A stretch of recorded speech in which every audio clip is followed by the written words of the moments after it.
The first reading this morning is from Psalm 71, verses 18 to 20.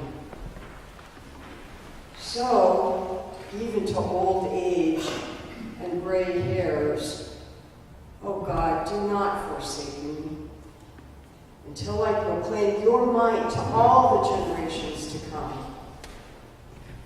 Your power and your righteousness, O God, reach the high heavens. You who have done great things, O God, who is like you? You who have made me see many troubles and calamities will revive me again from the depths of the earth. You will bring me up again.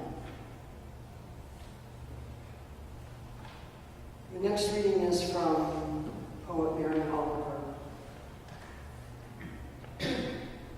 When it's over, I want to say, all my life I was a bride married to amazement.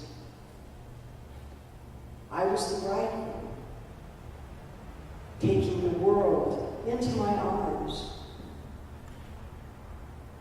When it is over, I don't want to wonder if I have made of my life something particular and real. I don't want to find myself sighing and frightened or full of argument. I don't want to end up simply having visited this world.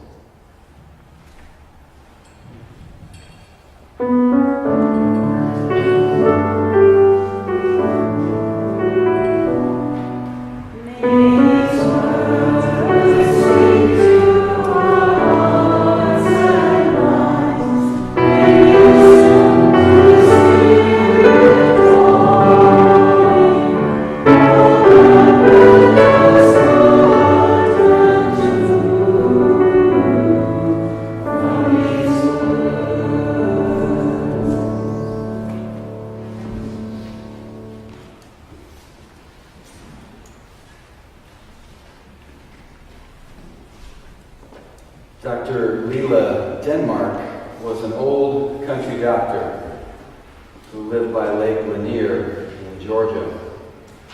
Every day she would walk from her home over to an old schoolroom. She would stick her head through the doorway, glance out at the babies inside and ask, "Who's the next little angel in my waiting room?" Smiedendorf opened her practice in 1928. Atlanta's first female pediatrician healed sick babies for more than 70 years. When she started out, she recalled, they had no immunization. She treated a set of triplets who eventually died from whooping cough. Their deaths so touched her that she went home and developed a vaccine to prevent the disease. The same vaccine that now protects millions of children worldwide. At the age of 100, Smiedendorf was still giving lectures at medical conferences. She said, "I took an oath one time to look after sick people, and they never told me when to quit." In an interview at her retirement at age 103, she said, "My parents taught me when I was a little girl that God loves everyone. And if I love God, then I should also." Dr. Denmark was 114 when she died. Well, it's National Grandparents' Day today. And whether you are a grandparent or not by blood, whether you are planning to live to 114 or not, the story of Dr. Denmark is not only a remarkable story of an amazing woman of service and an outstanding physician, it is a story of a humble, powerful elder. What is remarkable to me about Dr. Denmark is not that she lived to 114 or practiced medicine for over 70 years, or that she invented the vaccine for whooping cough. Those are all great.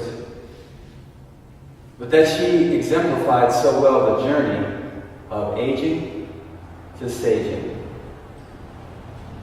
In this last year, the Denver, Boulder area, indeed the nation and the world, witnessed the passing into spirit of two giants of faithful living. Dr. Vincent Harding, Professor Emeritus of Social Change at Iowa School of Theology and former speechwriter for Dr. King, and Rabbi Zalman Schachter Shalomi, the father of the Jewish renewal movement, who sought a renewal of Jewish spiritual life through mysticism and meditation, gender equality and ecstatic prayer, and a recommitment to social action and environmental concern. It was Schachter Shalomi, known often as Reb Zalman, who in later life wrote the book Aging to Saging. Reb Zalman's book is an effort to have us engage the inevitable process of aging as an opportunity, as an invitation to explore a deeper way of being and of service, to become a sage, a wise one.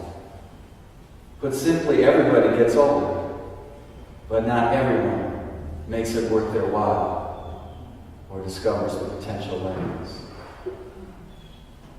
The archetype of elder, the deep symbolic pattern that goes across cultures and traditions, is one describing those people who, having gone past the tasks of earlier life, like career building or parenting or whatever, seek to know more deeply the wisdom of the ages. Seek to resolve the unfinished business of their lives and to step more deeply into an identification with the eternal. And to step more deeply into service to life with a capital L. And to serve the young, those yet to come.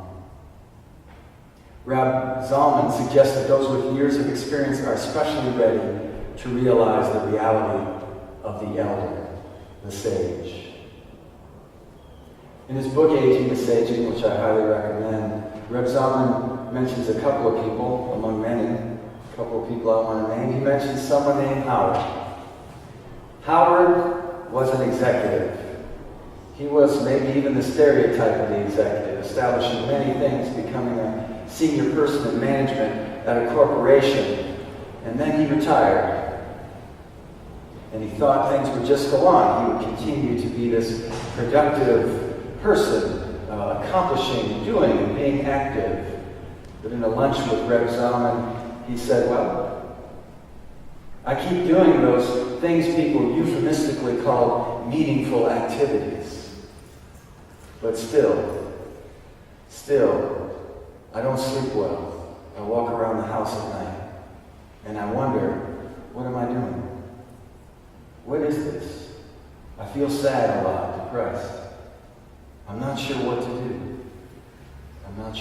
do. Reb Zalman contrasts that with the story of Suzanne. Suzanne, who was someone successful in her career and got into her 60s or so, but she thought ahead.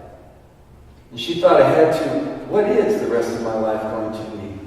And she began to study and to go to the institute that Reb Zalman established for spiritual eldering. And she began to sit with others and talk about her life and look over her life and began to look at the relationships of the past and to clean up the unfinished business and to think about what was next for her, begin to get into spiritual practices and to find that next level of awareness. Reb Zalman in his book offers these two stories as simple contrasts, just to make a point, to make an invitation, to invite us all to say, there's an opportunity here. There's an invitation into something bigger, greater, something called eldering, or as the title says, saging. The elder is the one who has the perspective and the experience to release what needs to be released, to let go of what is illusory and to truly savor what is beautiful, to uplift what is valuable, and to support that which is worthy of growth. The elder is that part of us that wants to wrestle with the deep mystery of meaning and ambiguity. It wants to expand, to be open to all of that, and still maintain a kind of simplicity, humor, and presence in the moment.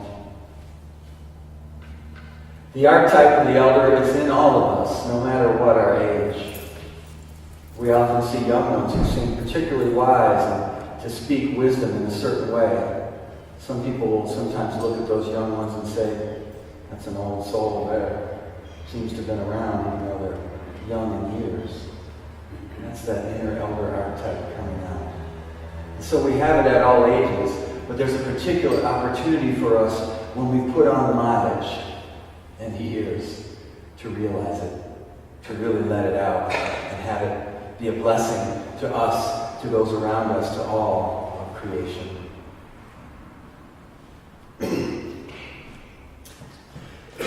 Now the thing is, if you accept this invitation to elderhood, a lot of society will not support you. Not intentionally, but like being in a river where the current is not the direction they're headed. Because this society celebrates youth. The young, a certain kind of beauty, a certain kind of achievement. There's an eagerness to the accomplishment and the sense of being and doing that culture wants, youth culture. In some ways we celebrate it every fall Sunday when the Broncos get on the field. We're celebrating young bodies who can move quickly. We're celebrating physical prowess and, at least in this town, celebrating craftiness of the veteran, at least a little bit. Peyton is not as young as he used to be, but he's not even 40. And yet in that game, and in that arena, he's considered an elder. He hasn't even hit 40. So keeping perspective, stepping into eldering in this society will be a counter-cultural activity for you. And I encourage it. I encourage it. Because this project brings in something that this culture desperately needs. Perspective, meaning, cooperation, the understanding of how relationships can work. The wisdom to connect with something that is beyond our culture that might connect cultures. Something different than individual achievement. An understanding that the good life is a lot more than what's advertised and appears. The understanding of what's meaningful goes beyond a single life. It's the elder who understands that if we're going to make a decision today about what to do, we ought to be thinking 7 generations ahead. That's the voice of the elder. Now, Western society has been sometimes a little more forgiving of elders, but we're still trying to recover from the Industrial Revolution, and the Industrial Revolution was not helpful to elders because it got into a certain understanding of utilitarian meaning for the person. You're a cog in a machine. What are you doing in the factory? What are you producing? Give here at this time. Leave at this time. And when you're done, thanks very much. Bye-bye. Move here away from the family. You won't be in a multi-generational house. You won't be with an elder who's apprenticing you on great skill and great art of this craft, this way that we farm or make what we make. There were ways in which that pattern broke the multi-generational nature of things and also redefined the person and the value of the person.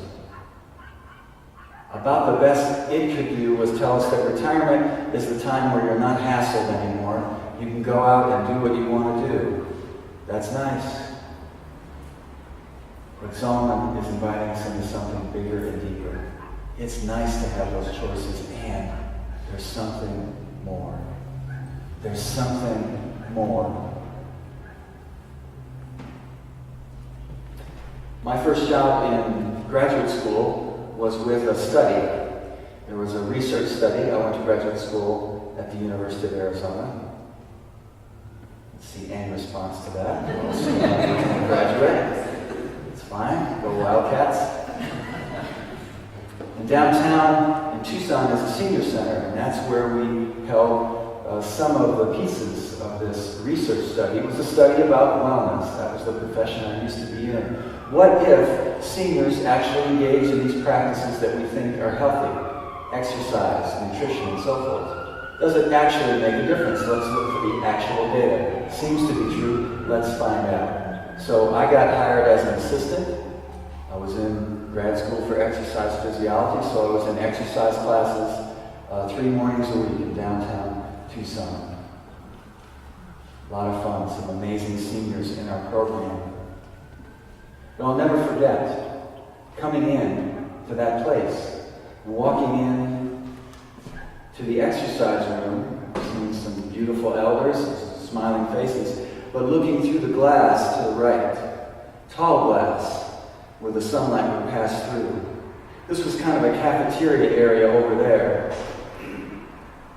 And the picture couldn't have been more contrasted or distinct or meaningful for me.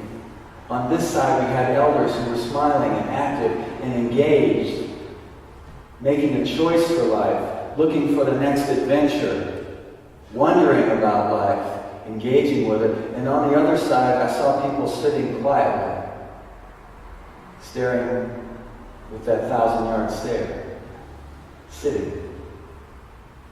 Seems to me they were just waiting for their last breath. They were just there. And it occurred to me at the moment that there was a choice to be made.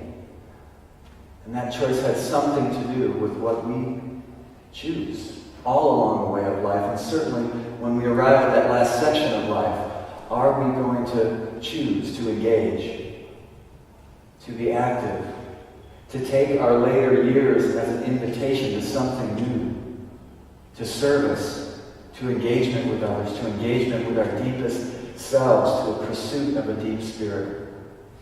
Or will we be lost, without meaning, wondering?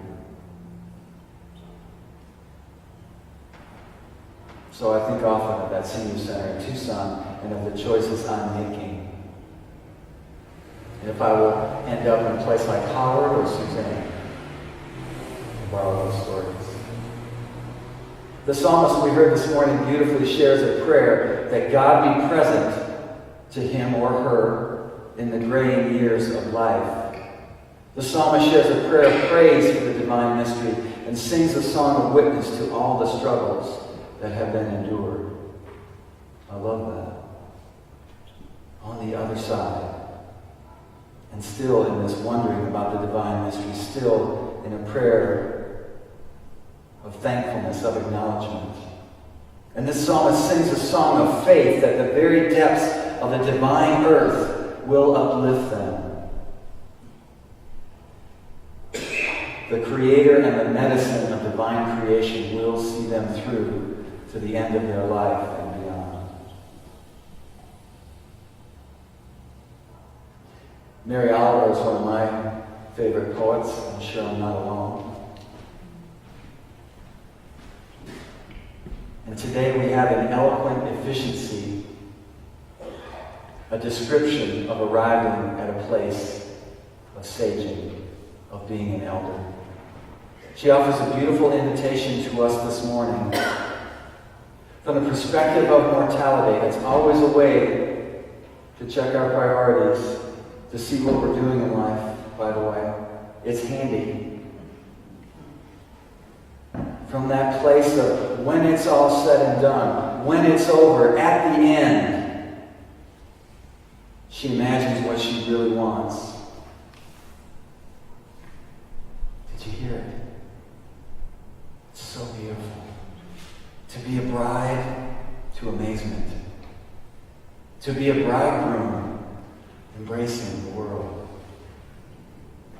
To let her life become something particular and realized